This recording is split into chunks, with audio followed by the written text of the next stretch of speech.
So after a turbulent development cycle, it's finally here, Homefront the Revolution. And it's been 5 years since the last Homefront got released. I actually liked the first Homefront. Not so much the campaign, but the multiplayer was where the game really shined. I liked how it mixed the styles from Call of Duty and Battlefield. It had the standard leveling system and upgrade system from all the other games at the time. What makes Homefront different is its killstreak system, which is made up of stars. The more stars you get, the more perks you get. But you also get more and more revealed on the map for the enemies. So to get all 5 stars you gotta be pretty fucking good. Or you could just use the parrot drone. As for the campaign, well, it's pretty damn generic to say the least. It really isn't much different from Call of Duty. And it's also pretty damn short. It's like 3 or 4 hours at the most. Only rivaled by Rogue Warrior. Apart from its setting, it really doesn't have that much to offer. If I had to rate that game, it'd probably be a 6 or a 7. The only thing that really keeps it up is the multiplayer. And since the servers have been shut down for the multiplayer, there's really no reason to play this game ever again. So Homefront the Revolution doesn't have to do that much to be better than the first one. It just needs a decent campaign and a good multiplayer. Except that we're already off to a bad start since the game doesn't have multiplayer, which was the best part of the first one. But it does have a co-op mode, but I will get back to that later. I'm gonna start with the campaign.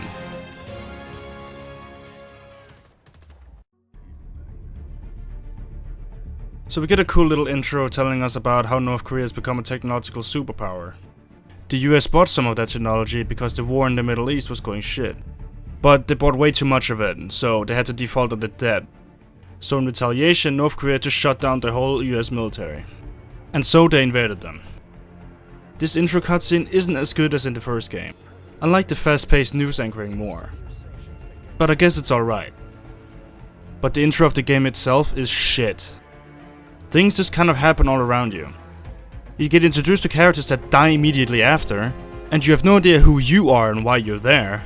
And all in all, this just feels rushed as shit. I mean, compare this to the intro of the first game. That at least eased you into all that, before going to all-out war. Here it's kind of the other way around. So now you get introduced to Walker, who's not gonna walk that much anymore since he's been shot in the leg. And then he gets arrested moments later. And you might think, well, we're probably gonna rescue him later. But no, you're just gonna see him in a cutscene and that's it, then you just forget about him. But anyway, after you get introduced to throwing bricks like a real rebel, you go into a subway and then you get decked in the face. So after that you get introduced to the Resistance. And this is where they introduced the best feature in the game, weapon customizations. Now this feature has always been in the Crysis series. But it's made infinitely more cool here because you can actually see the weapon attachment switching, instead of them just appearing and disappearing like in Crysis. You can even mod a weapon to be a completely different class. Say you want a submachine gun instead of a pistol. Well, if you buy the modification, you can just switch it up whenever you want. I like this feature a lot, but sadly this is the best part of the game.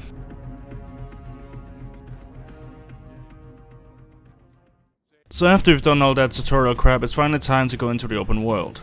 Oh yeah, it's an open world game now, not a linear shooter. That's the thing nowadays, just make a game open world and it's gonna be amazing. According to them at least.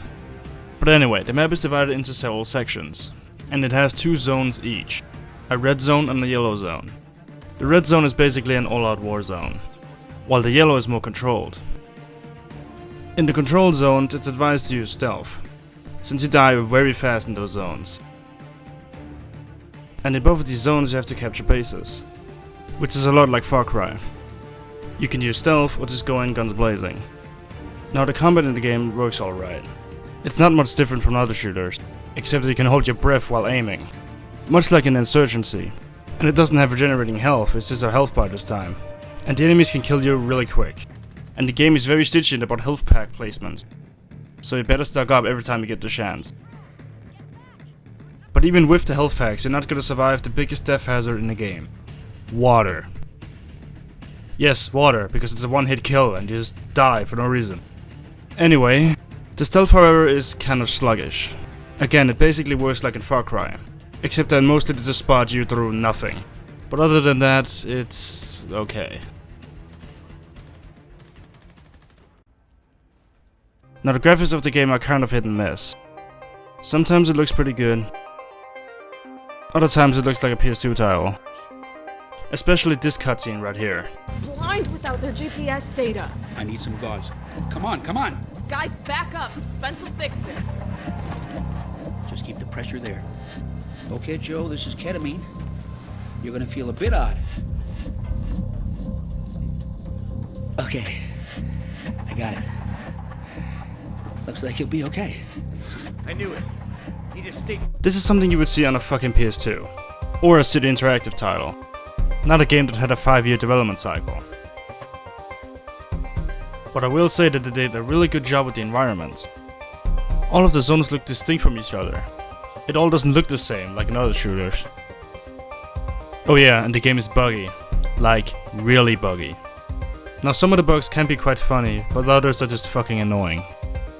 Sometimes the sound drops completely so only voice acting can be heard. Life here. I take risks every day that could see me tortured and killed, but not all wars can be won with guns alone. You think I'd get more recognition?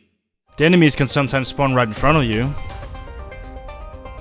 And I presume this is a bug as well, but the game stops every single time you have to save, for several seconds. Every single time. And the game autosaves a lot. Only the console versions have that problem, not the PC, so you can consider yourself lucky.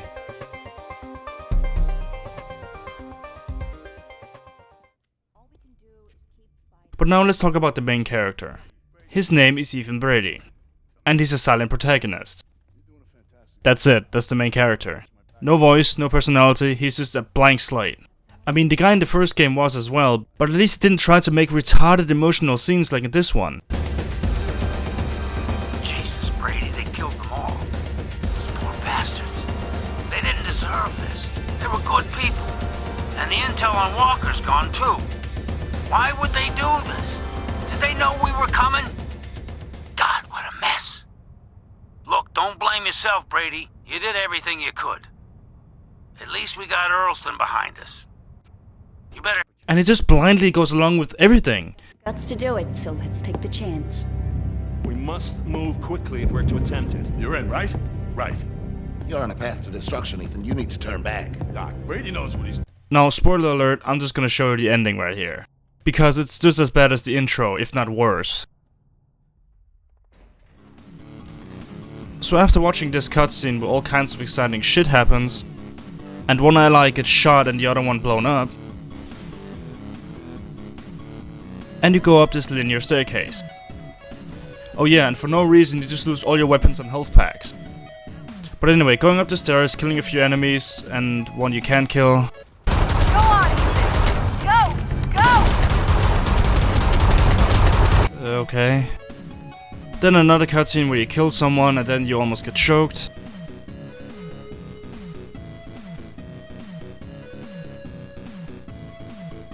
But then your ally, who just got shot 4 fucking times might I add, just comes up the stairs and helps you. I guess health regenerates for that guy. And that's it, that's the ending. It just ends with trailer footage and that's it. Oh, and I forgot to mention there's a point of no return in this game, for absolutely no fucking reason. I haven't seen that shit since Fallout 3. And again, it's not like you win the war after that. I mean, there's no closure to it. You might as well just go back to the world. I mean, fucking hell, this ending sucks. Okay, so if I had to rate this campaign, it's probably a 5 at most. But let's see if the co-op mode can drag the score up a bit. And it can't. The co-op is really fucking boring. You go in, kill enemies, stand around and wait, and you leave. And each mission only takes like 10 minutes to complete. And to unlock more of those, you have to grind the fucking missions over and over and over again. I could not be bothered to do that. The reason why you have to grind those levels is because of the skill points you get, which you need to level up. But it takes for fucking ever to earn them, and it's just boring. Don't even bother, like really. So in conclusion, this game is actually worse than the first one. The campaign is generic and the co-op is fucking boring. Not even the Time Splitters 2 Easter egg can save this. Good game by the way. But Homefront the Revolution gets a 5 out of 10.